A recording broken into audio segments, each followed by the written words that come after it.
Hey y'all, it's John, aka Whiskey and Sound, and I'm back with another episode of Boilermaker Mondays. So this time around, I'm going to bring out one of the ones that I've been wanting to try for a little bit, but just haven't had the opportunity to. So I figure with the new round of beers that I've picked up recently, I might be able to come up with a something that might be able to work. Actually, it should work. Either way, or I'm going to have two separate drinks I'm going to enjoy in my own luxury. But either way, so I've been given a sample of Masterson's 10, which is a Canadian rye whiskey, if I'm not mistaken. So 45%. It is straight rye, nothing else. And it is finished off in new oak casks, or new white oak casks, I should say, 10 years. And I'm not going to act like I know a great deal about it, but what I will do is I'm going to switch screens quickly, and I'm going to read off just a couple of small things that, like, basically just to give you a bit of background on it.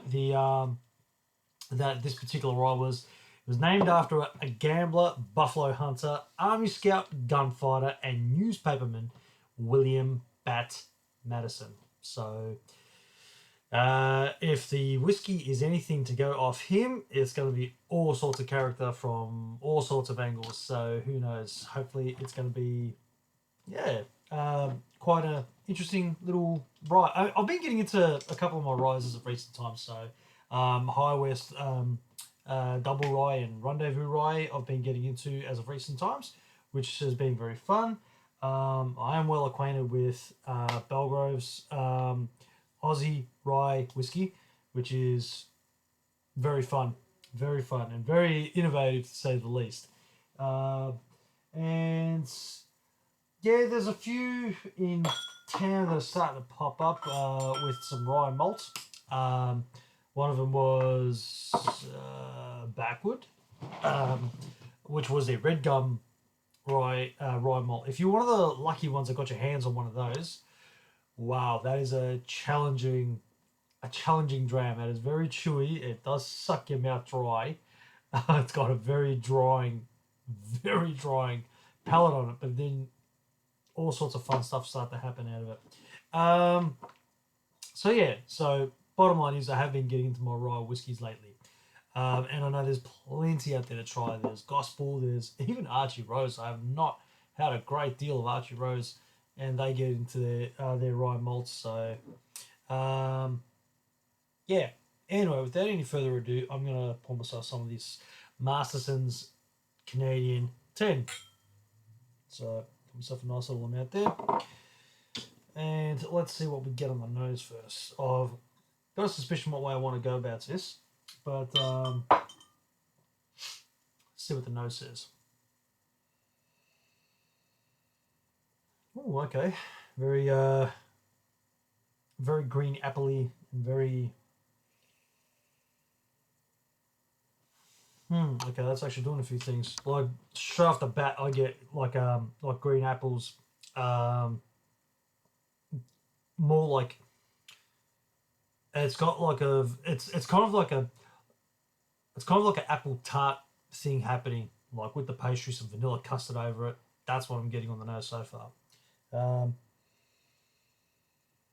what else are we getting? A bit of that typical spice that you pick up from the rye malt. Very perfumed as well. It is, yeah, it's actually a really nice nose.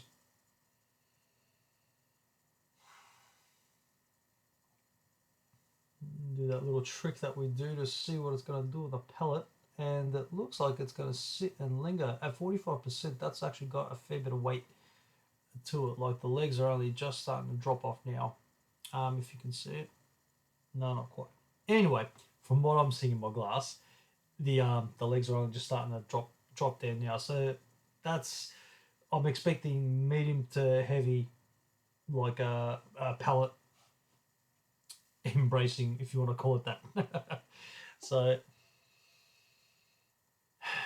all right, now she's starting to open up that a little bit more in the glass, and I sometimes get like a bit of a dusty element on rye whiskies. It's like you've swept the farm floor kind of dustiness about it, like where you get that malt note on it, and there's just that dust.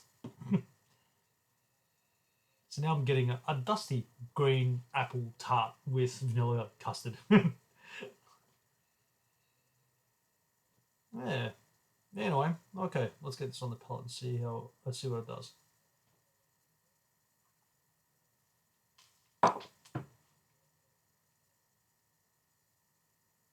Mm-hmm.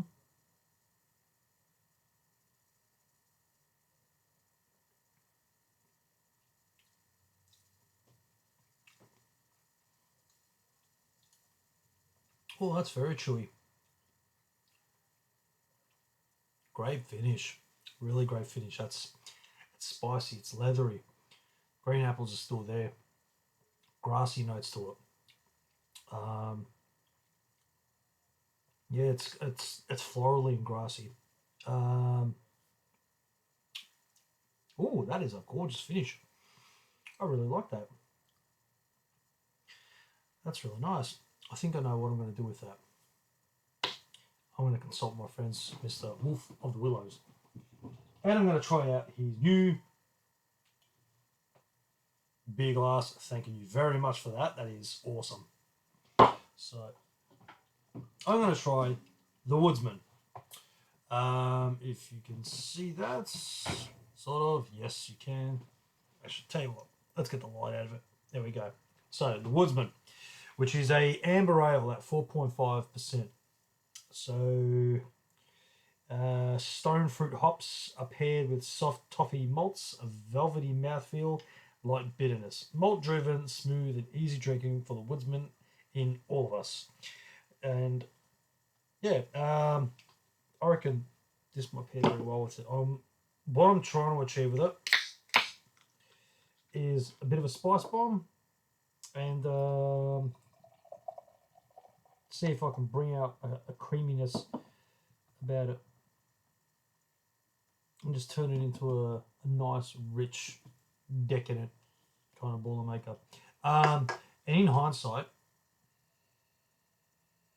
this will even go well with a Kilkenny, to be honest. If you just want a simple daily, don't have to think about a kind of Boilermaker, that Masterson's 10 with a Boilermaker, that Masterson's 10 with a Kilkenny will just do its thing. But I really want to try this.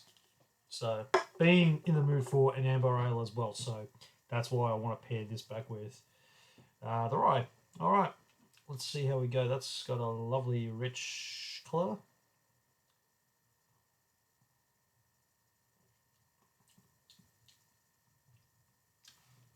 Ooh, light body, fruity, not overly hoppy. That's just so easy to drink. So easy to drink. It's got I could probably even let that sit for a bit. Yeah, that's really nice. So that actually might do what I wanted to do. I reckon the after pellet on that, I'm thinking we're going to come up with some form of marzipan, really nutty, really creamy. Did I just get a bit of mustache hair? Yeah, I did. Fun times. I'm predicting that I'm going to get a very... I can't remember if I've explained it on any of these episodes or not, but it's like a rich, nutty dessert called halva, which is a European style dessert where it's rich, it's just dense. It is dense, nutty flavor, kind of like nougat, but then some. Like, it's very shale and it breaks apart on you, and it's like it. You've got to have like a gallon of water with it afterwards, otherwise you'll probably choke to death. But it is a really nice dessert. I'm not trying to downsell it or anything, but it's very, very nutty. I know that much. And so if you're into like your walnuts, or well, actually no, not even your walnuts, probably more your almond. Like, just imagine almonds and cashews being crushed together and put into like this paste, stick it in the fridge, and then it just stays in a firm form, and that's what you get, and it's really yum. And with beads like streams of cocoa and like light, and I mean light chocolate. Or actually, I wouldn't even say chocolate. It's probably more cocoa. So, all right. Well, I'm going to do a beer wash first, and then let's do a whiskey rinse and see what that does. But trying these, I'm pretty excited now. So, let's see how we go on the beer wash.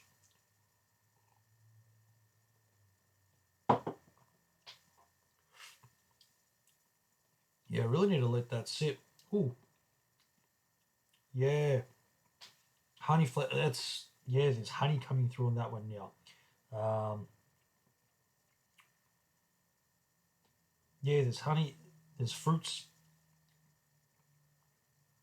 Um, oh, that's a really nice beer.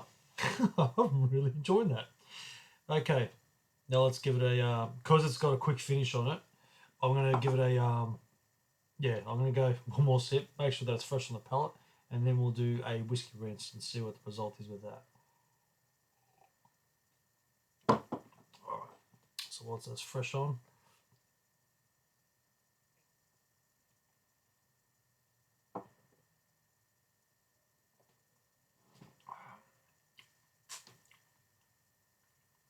whoa, some wood spice, major wood spice, and that's very spicy now. But then it's got a creamy finish. That's that probably worked out a bit better than what I expected. That's really nice. So yeah, wood spice from the Woodsman. There you go. Not selling it up anymore, am I? Yeah, that was really enjoyable. I liked that beer wash, and I think this just combing over the combing over this gently is just gorgeous. The finish is amplified, goes off onto a different tangent. The grassy note's still there and everything, but there's just a bit more depth that it plucks out of here, which that creamy factor is what I did want. I did want something decadent, and something rich. So I think that's pretty much what I was trying to find. Will it go the other way around, and will it get even richer again once I go a whiskey wash and a beer rinse? Don't know, but we're going to find out in a second. So, without any further ado, oh, that's a really sweet nose now that it's opened up a bit. That's for sure.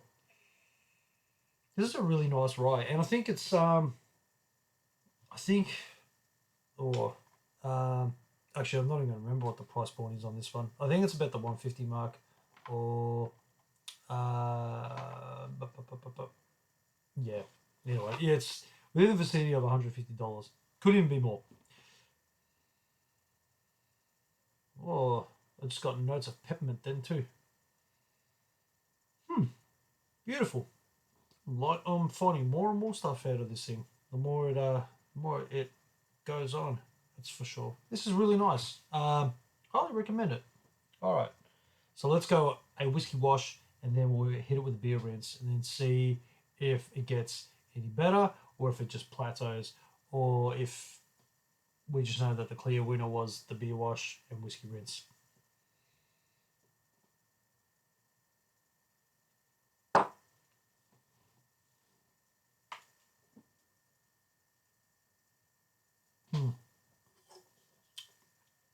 I think in hindsight, I could have let this beer just drop in temperature a bit, or actually no, rise up in temperature a bit. Let it warm up a bit. Find that with the darker beers, don't be shy on letting them sit for a bit.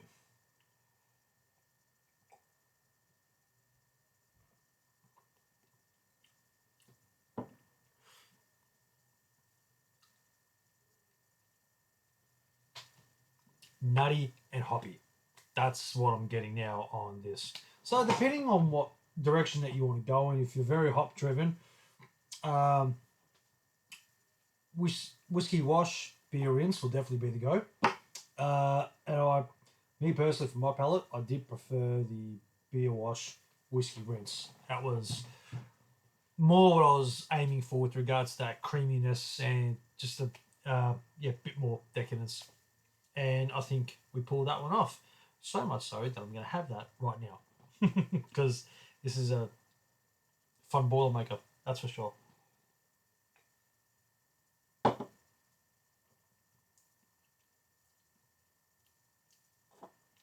Yeah, very nutty. And then the fruit just come out at the end of it with a drizzle of honey over it. Really nice. Really nice.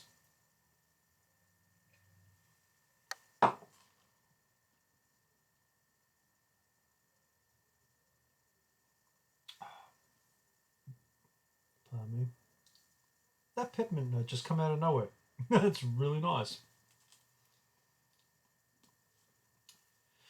Creamy vanilla, then fruits. Beautiful. Wood spice. Yeah, that works well. That is such a good pairing. I'm really happy with that. Cool. So, Masterson's 10, Rye Whiskey, and Wolf of the Willows, the Woodsman. That is a high recommendation. Very fun. And on that note, I'm going to keep it short and sweet in comparison to my other episodes. I will say stay very closely tuned because some massive competition is about to drop. So I will be posting all those details as promised last week. I'll be posting them very, very shortly on my socials, so both my Instagram and on the Facebook. On the whiskey pages, I'm probably going to end up doing it. Actually, no, I'll post which page I'm going to put it into, so that way you can like that page and support that also. So it is a Boilermaker specific group. Actually, there's a couple of Boilermaker specific groups, so I'll post it in both of them. And also, I will be launching my official Whiskey and Sound Facebook page where you'll see an update on all the reviews that I do and also all the other things I'm affiliated with as far as the whiskey scene's concerned. So, and also my sound projects that people often hear about but don't actually see. So you'll see that all in that page. So keep a very close eye out on those on that particular posting. So watch Whiskey and Sound on Instagram, and you may get hints in the YouTube channel, but you'll definitely know when that's about to drop. So keep an eye out on all the socials. In the meantime, like, share, subscribe, support this page, and please keep any feedback coming. And I look forward to seeing any further comments or questions that you may have. And I look forward to drinking with you all as well at some stage. So I have reviews to come up post Hobart weekend, which was a very long weekend, and must add a very big weekend. Such a big weekend. There'll be reflections on the beer cast tastings, which was awesome. Awesome to actually be a live part of, as opposed to being a virtual part of. So actually being on the show was really something. And the guys are an absolute scream as they are, which is why we love those virtual tastings. So to be part of it physically was quite the experience, as you all would have seen for those that jumped in on the Zoom or on the Facebook Live as well. So thanks once again for your attention, and I look forward to catching up with you next week for another episode of Boilermaker Mondays. And that is me signing off for tonight. Have a great week.